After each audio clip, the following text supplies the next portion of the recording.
गुरु प्यारी साध संगत जी, सभी को प्यार भरी राधा स्वामी जी। आज हम आपको बताएंगे यह खास उपाय चाहे जो हो जाए, लेकिन देव उठनी एकादशी के दिन चुपचाप से कर लेना। दूर्वा का यह चमत्कारी उपाय, इतना पैसा आएगा कि संभाल नहीं पाओगे माता। लक्ष्मी और श्री गणेश भगवान साक्षात आएंगी। आपके घर ऐसे लोगों की किस्मत बदलने से कोई नहीं रोक पाता। इस साल नवंबर 2025 का दिन अति शुभ और दिव्य संयोग लेकर आ रहा है, क्योंकि इस दिन कार्तिक महीने के शुक्ल पक्ष की एकादशी तिथि यानी देवउठनी एकादशी या प्रबोधिनी एकादशी पड़ रही है। यह वही पावन तिथि है जब भगवान श्री हरि विष्णु योग निद्रा से जागते हैं और संपूर्ण सृष्टि में पुनः चेतना, ऊर्जा और मंगल भाव का संचार होता है। 4 महीने की विश्रामावस्था के बाद जब देवता जागते हैं, तब आकाश से लेकर धरती तक एक अदृश्य शुभ तरंग प्रवाहित होती है। इस दिन के महत्व का वर्णन स्वयं शास्त्रों में मिलता है। कहा गया है कि जो व्यक्ति इस तिथि पर श्रद्धा और विश्वास से व्रत रखता है, वह अपार पुण्य का भागी बनता है और उसके जीवन के सभी कलह, कष्ट, रुकावटें समाप्त होकर सुख और समृद्धि स्थायी रूप से बस जाती है। इस बार देवोठनी एकादशी शनिवार के दिन पड़ रही है और आप सभी जानते हैं शनिवार का दिन कितना शक्तिशाली माना गया है। इस दिन किया गया कोई भी शुभ कार्य, कोई भी पूजा या उपाय साधारण दिनों की अपेक्षा 100 गुना अधिक फल देने वाला होता है। इसीलिए जब यह एकादशी शनिवार को पड़ती है तो इसका फल अनंत गुना बढ़ जाता है। इस बार के देवउठनी पर्व पर कई दुर्लभ ग्रह योग भी बन रहे हैं। साध्य योग, ब्रह्म योग और शिववश योग। यही कारण है कि यह एकादशी न केवल भगवान विष्णु की कृपा प्राप्त करने का अवसर है, बल्कि भगवान गणेश और माता लक्ष्मी की विशेष कृपा का भी समय है। शास्त्रों में लिखा गया है कि देवोठनी एकादशी के दिन भगवान लक्ष्मी नारायण के साथ साथ पितृ और गणेश महाराज की भी विशेष पूजा करनी चाहिए। यह वही शुभ दिन है जब व्रत रखकर और श्रद्धा भाव से पूजा करने वालों के जीवन के रुके हुए कार्यों में अपार उन्नति होती है। इस दिन यदि कोई दूर्वा घास के विशेष उपाय को करता है तो उसके जीवन में चल रही सभी कठिनाइयां और दरिद्रता मिट जाती हैं। वह व्यक्ति धन, वैभव और सुख से भर जाता है। भगवान नारायण और माता लक्ष्मी जी की कृपा से घर में अपार संपन्नता आती है। भक्तों, दूर्वा घास का नाम आते ही भगवान गणेश जी का स्मरण अपने आप हो जाता है। यह घास जितनी साधारण दिखती है, उतनी ही महान शक्तियों से संपन्न है। भक्तों, आगे बढ़ने से पहले अगर आप भी चाहते हैं कि सद्गुरु का आशीर्वाद आप पर बना रहे, तो इस वीडियो को एक लाइक करें और आपके अपने चैनल को सब्सक्राइब कर लें और कमेंट बॉक्स में राधा स्वामी जी जरूर लिखें। हमारे शास्त्रों में कहा गया है कि भारतीय संस्कृति की हर वनस्पति में कोई ना कोई दिव्य गुण छिपा होता है और दूर्वा भी उन्हीं में से एक है। यह भगवान गणेश जी की पूजा का अत्यंत महत्वपूर्ण अंग है। गणेश जी के मस्तक पर भी दूर्वा का स्थान है। पौराणिक कथा के अनुसार समुद्र मंथन के समय दुआ घास भगवान गणेश के रोम से उत्पन्न हुई थी। इसी कारण इसमें दिव्यता और अपार शक्ति समाहित मानी जाती है। अगर कोई व्यक्ति पूरी श्रद्धा से गणेश जी को दूर्वा अर्पित करें तो उसके जीवन के सभी विघ्न दूर हो जाते हैं और उसके कार्य सफल हो जाते हैं।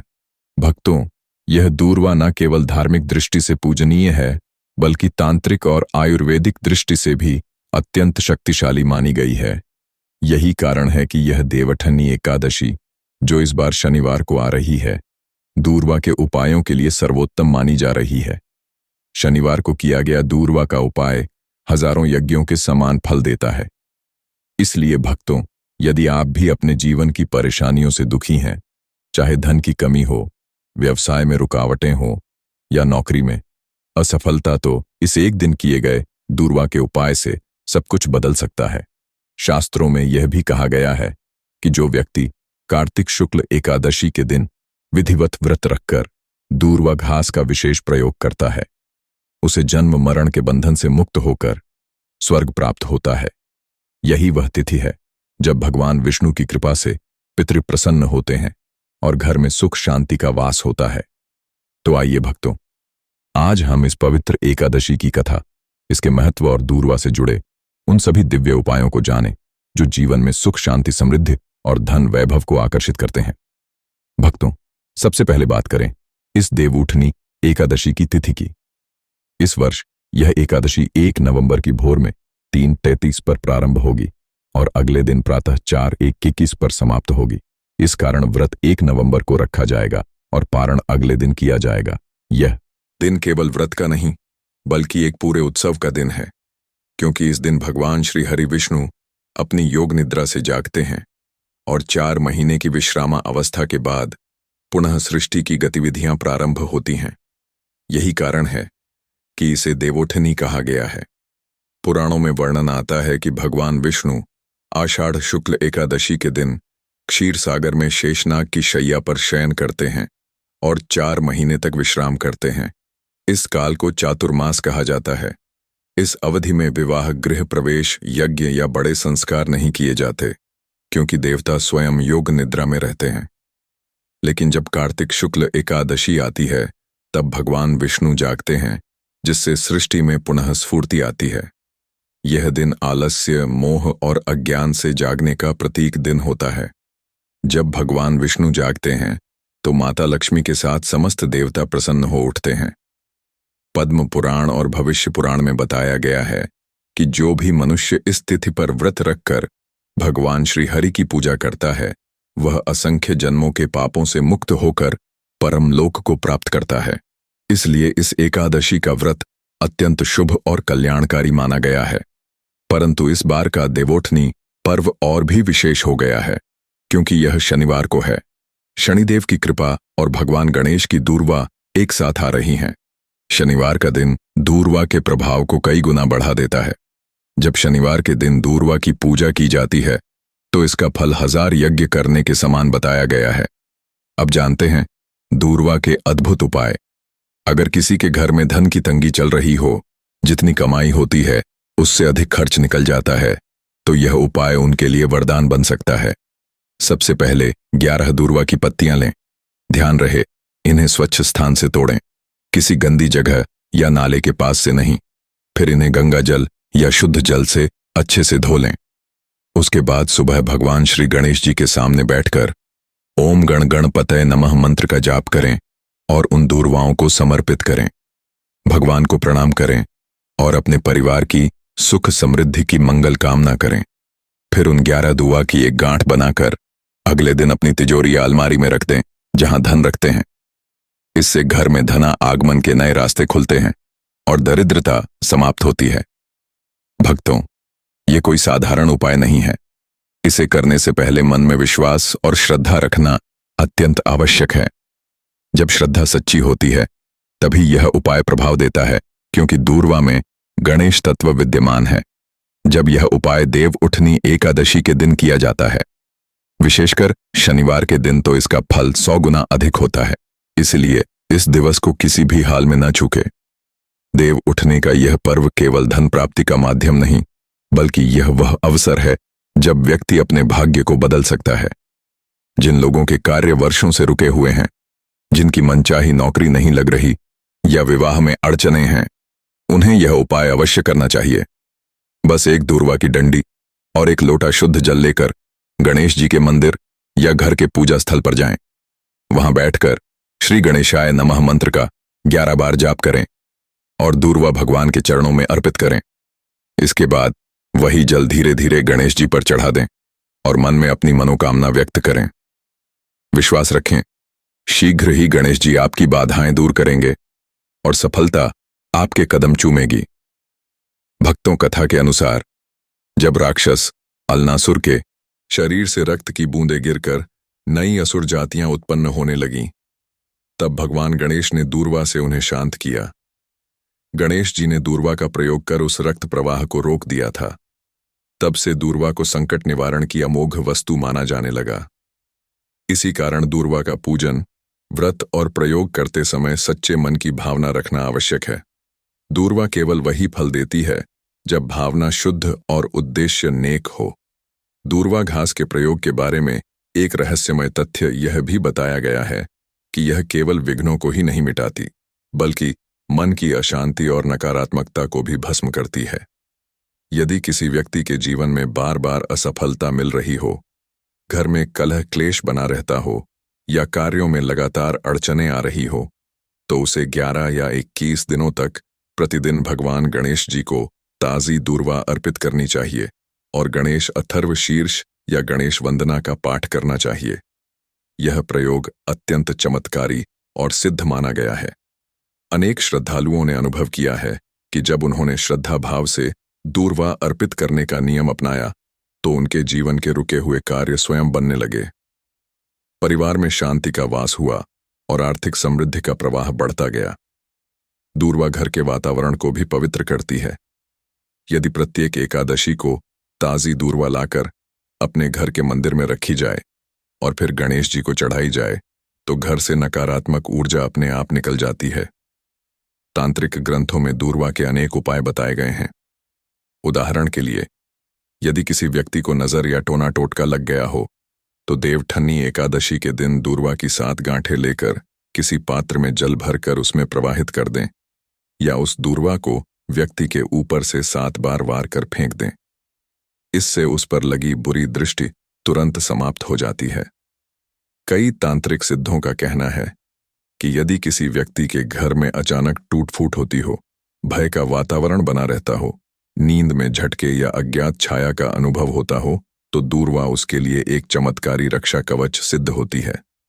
ऐसी स्थिति में उस व्यक्ति के तकिए के नीचे 7 दुआ की दांठें रखनी चाहिए और AUM दूर्वा नमः मंत्र का 108 बार जप करना चाहिए। इससे स्थान की नकारात्मक ऊर्जाएं नष्ट हो जाती हैं और मन को शांति मिलती है। यदि किसी परिवार को लगता हो कि उसके घर या कार्यस्थल पर कोई अशांति है या पूर्व में किसी नकारात्मक प्रभाव का असर है तो उस स्थान पर गंगा जल में दूर्वा डालकर चारों कोनों में छिड़क देना चाहिए। इससे वातावरण शुद्ध होता है और दुष्ट शक्तियों का प्रवेश रुक जाता है। जब यह उपाय शनिवार के दिन किया जाता है, विशेषकर देवोठनी एकादशी पर, तब इसका प्रभाव अनेक गुना बढ़ जाता है। परंतु भक्तों, जितनी बड़ी शक्ति दूर्वा में निहित है उतनी ही सावधानी इसके प्रयोग में रखनी होती है। शास्त्रों में कहा गया है कि दूर्वा को कभी भी नाखूनों से नहीं तोड़ना चाहिए। ऐसा करने से उसकी पवित्र ऊर्जा खंडित हो जाती है और भगवान गणेश अप्रसन्न हो सकते हैं। दूर्वा को हमेशा प्रातः ब्रह्म मुहूर्त में स्नान आदि शुद्ध के बाद ही तोड़ना चाहिए। मन में ओम गणपतये नमः का जप करते हुए दूर्वा एकत्र करनी चाहिए, तभी उसका प्रभाव फलित होता है। दूर्वा हमेशा विषम संख्या में अर्पित की जाती है, जैसे 7, 11 या 21 गांठें। जो दूर्वा मुरझाई हो, टूटी हो या जिसकी जड़ निकली हो, उसे पूजन में कभी नहीं लेना चाहिए।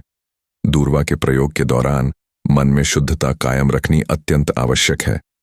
किसी प्रकार का अहंकार, ईर्ष्या या दूसरों के प्रति हानि की भावना नहीं रखनी चाहिए। दूर्वा गणेश तत्व से जुड़ी है और यह केवल कल्याणकारी कार्यों में ही संपूर्ण फल देती है। यदि इसे किसी को नुकसान पहुंचाने की भावना से प्रयोग किया गया तो उसका परिणाम उल्टा भी हो सकता है। भक्तों, आयुर्वेद में भी दूर्वा का स्थान अद्भुत बताया गया है। यदि किसी को नाक से खून आता हो, अर्थात नकसीर होती हो, तो दूर्वा का रस निकालकर उसमें थोड़ा शहद मिलाकर सुबह और शाम 2-2 बूंद देना चाहिए। इससे चमत्कारिक लाभ मिलता है। यदि शरीर में किसी जगह रक्तस्राव हो रहा हो तो दूर्वा का लेप लगाने से वह तुरंत रुक जाता है। दूर्वा का रस चेहरे पर लगाने से मुहासे, झाइयाओं और तैलीय त्वचा की समस्याएं दूर होती हैं। यदि शरीर में जलन या सूजन हो तो दूर्वा के पत्तों को पीसकर लेप लगाने से शीतलता प्राप्त होती है और त्वचा का संतुलन बनता है। गर्भवती स्त्रियों के लिए भी दूर्वा अत्यंत लाभप्रद बताई गई है। पुराने समय में महिलाएं गर्भधारण के बाद दूर्वा का रस गाय के दूध के साथ पीती थी, जिससे गर्भस्थ शिशु को पोषण और शुद्ध रक्त मिलता था। परंतु यह प्रयोग चिकित्सकीय परामर्श से ही करना चाहिए। धार्मिक और औषधीय दृष्टि से यदि दूर्वा का संयोजन किया जाए तो इसका प्रभाव कई गुना बढ़ जाता है। उदाहरण स्वरूप, यदि कोई व्यक्ति देवठनी एकादशी की सुबह स्नान कर हाथ जोड़कर दूर्वा से यह प्रार्थना करें, हे दूर्वा देवी, आप में श्री गणेश की कृपा है, आप रोगों का नाश करती हैं, कृपा कर मुझे आरोग्य, शांति और समृद्धि दें। फिर उस दूर्वा को गंगा जल में डुबोकर घर में छिड़के तो पूरा घर पवित्र हो जाता है और नकारात्मक शक्तियां दूर हो जाती हैं। तंत्र ग्रंथों में यह भी लिखा गया है कि यदि किसी व्यक्ति को बार बार अशुभ या डरावने स्वप्न आते हो या घर के वातावरण में बेचैनी बनी रहती हो, तो दूर्वा के 21 ताजे तनों को गाय के घी में डुबोकर दीपक में जलाना चाहिए। उस धुएं से घर का वातावरण निर्मल हो जाता है और मानसिक तनाव समाप्त होता है। अब भक्तों, जो लोग भगवान गणेश जी की विशेष कृपा चाहते हैं, उन्हें इस शनिवार देवोठनी एकादशी के दिन प्रातःकाल उठकर स्नानादि शुद्ध करके स्वच्छ वस्त्र धारण करने चाहिए। फिर अपने घर के पूजा घर में जाकर भगवान गणेश के समक्ष बैठे और उन्हें 21 दुआ की माला अर्पित करें। गाय के शुद्ध घी का दीपक जलाएं। अनामिका उंगली से भगवान गणेश को कुमकुम का तिलक लगाएं और अपनी मनोकामना उनके चरणों में प्रकट करें। यह उपाय केवल अपने घर में करना चाहिए, मंदिर में नहीं। ऐसा करने से भगवान गणेश अत्यंत प्रसन्न होते हैं और शीघ्र ही सभी मनोकामनाएं पूर्ण करते हैं। भक्तों, पितृपक्ष का समय हमारे जीवन में अत्यंत श्रद्धा और भावना से जुड़ा होता है। यह वह काल है जब हम अपने पूर्वजों का स्मरण करते हैं, उन्हें तर्पण और श्राद्ध के माध्यम से संतोष प्रदान करते हैं और उनके आशीर्वाद से जीवन में सुख, शांति और समृद्धि का आह्वान करते हैं। इस काल में दूर्वा का विशेष महत्व बताया गया है। यह साधारण घास नहीं, बल्कि अमृत के समान पवित्र वनस्पति कही गई है। यह शीतलता, पवित्रता और संतोष का प्रतीक है।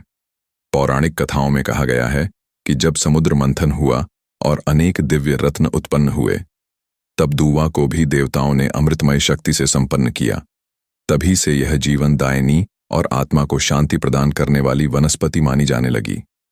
ऋग्वेद और अथर्ववेद में भी दूर्वा का उल्लेख मिलता है। इसमें कहा गया है कि यह घास संतान वृद्धि देने वाली, आयु बढ़ाने वाली और पितरों को तृप्त करने वाली है। महर्षि कात्यायन ने भी कहा है कि दूर्वा सदैव अमृत का अंश अपने भीतर धारण करती है और इसका पितरों को अर्पण करना उन्हें दिव्य लोक की प्राप्ति कराता है। श्राद्ध और तर्पण के समय दूर्वा का प्रयोग अत्यंत आवश्यक माना गया है। तांबे के पात्र में जल भरकर उसमें दूर्वा डालकर जब पितरों के लिए अर्पित किया जाता है, तो वह जल जीवन का प्रतीक बन जाता है और दूर्वा उसे शांति और ठंडक प्रदान करती है। इसी कारण दूर्वा के बिना पितृतर्पण अधूरा माना जाता है। पिंडदान के समय भी चावल, तिल और कुश के साथ दूर्वा रखी जाती है। यह पिंड पितरों के लिए आहार स्वरूप है और दूर्वा उसमें शांति व संतोष का संचार करती है।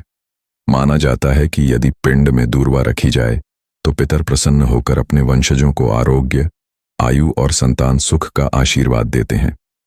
देवउठनी एकादशी के अवसर पर दीपदान का विशेष महत्व होता है। जब घी का दीपक जलाया जाता है और उसमें दूर्वा डालकर पितरों के नाम से अर्पण किया जाता है, तो वह दीपक केवल एक ज्योति नहीं रहता, बल्कि पितरों के मार्ग को प्रकाशित करने वाला दीप बन जाता है। शास्त्रों में कहा गया है कि दूर्वा के साथ किया गया दीपदान पितरों को अंधकार से निकालकर प्रकाशमय लोक की ओर ले जाता है। भक्तों, भगवान गणेश और दूर्वा का यह संबंध पितृपक्ष में भी अत्यंत महत्वपूर्ण माना गया है। जब कोई श्रद्धालु पितरों के लिए तर्पण करता है और पहले भगवान गणेश की पूजा करके दूर्वा अर्पित करता है, फिर उसी दूर्वा को पितृजल में प्रवाहित करता है, तब यह दोहरा फल देने वाला उपाय बन जाता है। गणेश जी की कृपा से पितृदोष शांत होता है, कुल के क्लेश समाप्त होते हैं और पितरों की आत्माएं तृप्त होकर आशीर्वाद देती हैं। पितृपक्ष में सुबह के समय सूर्यदेव को अर्घ्य देना भी अत्यंत आवश्यक माना गया है। यदि सूर्य को जल अर्पित करते समय उस जल में दूर्वा डाल दी जाए तो वह और भी प्रभावकारी हो जाता है।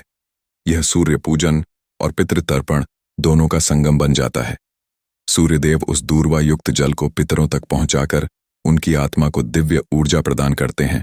एक प्राचीन संस्कृत श्लोक में भी दूर्वा का यह महत्व गाया गया है। दूर्वाया शीतला छाया, दूर्वाया पुण्यवर्धनम, दूर्वाया संप्रदानेन। पितृप्रीतिमाह अर्थात दूर्वा शीतलता देने वाली है, पुण्य को बढ़ाने वाली है और इसके अर्पण से पितर अत्यंत प्रसन्न होकर दीर्घायु का आशीर्वाद देते हैं।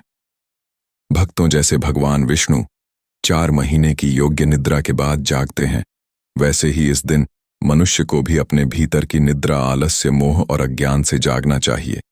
यह केवल देवता के जागरण का नहीं बल्कि आत्मा के जागरण का पर्व है। पुराणों में आता है कि जब विष्णु योग निद्रा से जागते हैं तब समस्त सृष्टि में एक अद्भुत कंपन फैलता है। नदियां मधुर स्वर में बहने लगती हैं, फूल अपनी सुगंध से वातावरण को आच्छादित कर देते हैं और देवग हर्षोल्लास से गान करते हैं। पृथ्वीलोक से लेकर देवलोक तक आनंद की तरंगें गूंजती हैं। यही वह दिवस है जब जगत के सभी जीवों में नई ऊर्जा और उमंग का संचार होता है। इसीलिए देवोठनी एकादशी केवल पूजा या व्रत नहीं बल्कि आत्मिक पुनर्जागरण का उत्सव है। पद्म पुराण में इसका उल्लेख मिलता है। देवोत्थाने विशेषण विष्णु प्रीत्याय प्रजायते, अर्थात देवोठनी के दिन भगवान विष्णु की विशेष कृपा प्राप्त होती है। इस दिन किया गया उपवास, दीपदान या पूजन अनंत यज्ञों के समान फल देने वाला होता है। जब भगवान श्री हरि जागते हैं तब उनके साथ माता लक्ष्मी भी जागती हैं। अतः यह दिन लक्ष्मी कृपा का दिन बन जाता है। घरों में दीप जलाकर भगवान लक्ष्मी नारायण की आराधना करने से न केवल धन समृद्धि बढ़ती है बल्कि जीवन में स्थिरता और सौभाग्य भी प्राप्त होता है। देवउठनी एकादशी का एक और विशेष पर्व है तुलसी विवाह। यह एकादशी के अगले दिन मनाया जाता है। तुलसी विवाह भगवान श्री हरि विष्णु और माता लक्ष्मी के दिव्य मिलन का प्रतीक है। कथा के अनुसार माता तुलसी पहले वृंदा नाम की भक्त थी। वे भगवान विष्णु की बड़ी उपासक और पतिव्रता स्त्री थीं। जब उनके तप की परीक्षा ली गई तब उन्होंने अपने शरीर का त्याग किया और तुलसी के रूप में प्रकट हुई। भगवान विष्णु ने उन्हें वरदान दिया कि वे सदा उनकी प्रिय रहेंगी और उनके बिना कोई पूजा पूर्ण नहीं होगी। इसी कारण से देव उठनी एकादशी के बाद तुलसी विवाह किया जाता है। इस दिन भगवान शालिग्राम, जो विष्णु का ही स्वरूप है, को वर बनाया जाता है और तुलसी माता को दुल्हन के रूप में सजाया जाता है। संपूर्ण वातावरण भक्ति, प्रेम और मंगल ध्वनियों से गूंज उठता है। घरों में गीत, मंत्र और हर्षोल्लास के स्वर मिलकर ऐसा वातावरण बनाते हैं जैसे स्वर्ग पृथ्वी पर उतर आया हो। तुलसी विवाह केवल एक धार्मिक संस्कार नहीं बल्कि यह दिव्यता और सात्विकता का उत्सव है। जब कोई घर तुलसी विवाह करता है तो वहां लक्ष्मी का स्थायी वास होता है। कहा गया है कि इस दिन तुलसी माता और भगवान विष्णु की पूजा करने से घर में धन, सुख और संतान की वृद्धि होती है, पाप नष्ट होते हैं और जीवन की हर रुकावट दूर होती है। देवउठनी एकादशी का व्रत केवल आस्था का प्रतीक नहीं बल्कि साधना और आत्मशुद्धि का माध्यम भी है। यह वह क्षण है जब हमें अपने भीतर मौजूद अंधकार से बाहर आना होता है और प्रभु के प्रकाश से अपना जीवन आलोकित करना होता है। पुराणों में कहा गया है कि जब कोई भक्त इस दिन व्रत रखता है, भगवान विष्णु की आराधना करता है, दूर्वा से पूजन करता है और तुलसी विवाह में भाग लेता है तो उसे असंख्य जन्मों के पापों से मुक्ति मिलती है। उसके जीवन में सुख शांति का नित्य प्रवाह बना रहता है और वह मोक्ष का अधिकारी बनता है। इसीलिए इस वर्ष का देव उठनी पर्व असाधारण है। शनिवार का संयोग, दुआ की महिमा, ग्रह नक्षत्रों का शुभ संयोग सब मिलकर इसे अद्भुत बना रहे हैं। इस दिन केवल पूजा ही नहीं बल्कि जीवन के हर क्षेत्र में शुभ और मंगल का द्वार खुलता है। भगवान गणेश, माता लक्ष्मी और भगवान विष्णु की कृपा इस एक तिथि पर एक साथ प्राप्त होती है। सुबह प्रातः स्नान कर शुद्ध होकर स्वच्छ वस्त्र धारण करें। अपने घर के मंदिर में दीप जलाएं। भगवान गणेश को दूर्वा अर्पित करें। भगवान विष्णु को तुलसी पत्र अर्पित करें और माता लक्ष्मी के सामने घी का दीप जलाकर ओम श्री हंग क्ली महालक्ष्मी नमः मंत्र का जाप करें। दिन भर व्रत रखें। नकारात्मक विचारों से दूर रहें और सायंकाल दीपदान करें। जल में दूर्वा डालकर घर के चारों ओर छिड़के, जिससे हर दिशा पवित्र और शक्तिशाली बन जाए। रात्रि के समय दियों की पंक्तियां जलाएं और भगवान श्री लक्ष्मी नारायण के समक्ष प्रणाम करें। उसी समय आपके घर में वह सकारात्मक ऊर्जा प्रवेश करेगी जो आने वाले पूरे वर्ष को समृद्धि से भर देगी। भक्तों, याद रखें, दूर्वा कोई सामान्य वनस्पति नहीं है। यह गणेश तत्व की जीवंत शक्ति है। इसे श्रद्धा से अर्पित करें तो यह आपके जीवन के दुर्भाग्य को सौभाग्य में बदल देती है। देवउठनी एकादशी का यह दिन भगवान के साथ साथ प्रकृति द्वारा भी आपको नवजीवन देने का अवसर है। यह दिन आपके भीतर की ऊर्जा को पुनः जागृत करने का संदेश देता है। तो इस वर्ष नवंबर के इस महान पर्व पर दूर्वा का यह उपाय अवश्य करें। भगवान गणेश, माता लक्ष्मी और भगवान विष्णु का नाम लेकर श्रद्धा से पूजा करें। यह व्रत आपके जीवन में आ रही हर रुकावट को मिटाकर उसे संपन्नता और आनंद से भर देगा। और हाँ, अगर आप हमारे चैनल पर नए हैं तो लाइक, सब्सक्राइब करें और कमेंट बॉक्स में राधा स्वामी जी लिखें। इसी के साथ हमें दें इजाजत। तब तक के लिए राधा स्वामी जी